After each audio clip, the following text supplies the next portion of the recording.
To fill this in, we can select our fill tool and then what color we want the cat to be here at the top. As soon as we click in any of the shapes, it fills in. We could delete the line later, but for now we're going to leave it. The last thing we want to add is a tail. As soon as we have our tail, we can drag it to have more of a tail-like shape.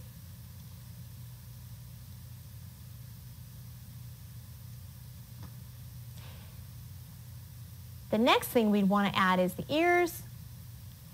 Once you have your ear shape, you can select that, copy it, click on right click, and it'll bring up that toolbar. You can paste it, and then we want to mirror that or flip it horizontally so that it'll match the other one. And drag it into place. And then we have two matching ears. We'd want to fill those in as well. And that is how you draw a basic cat in Microsoft Paint. Click on our brush tool, and here we can do our cat shape. Again, remember, I cannot draw. We can do all those same options of filling in the shape, adding in any kind of striping or anything that we want to do. Now hopefully your cat will turn out a lot better than mine.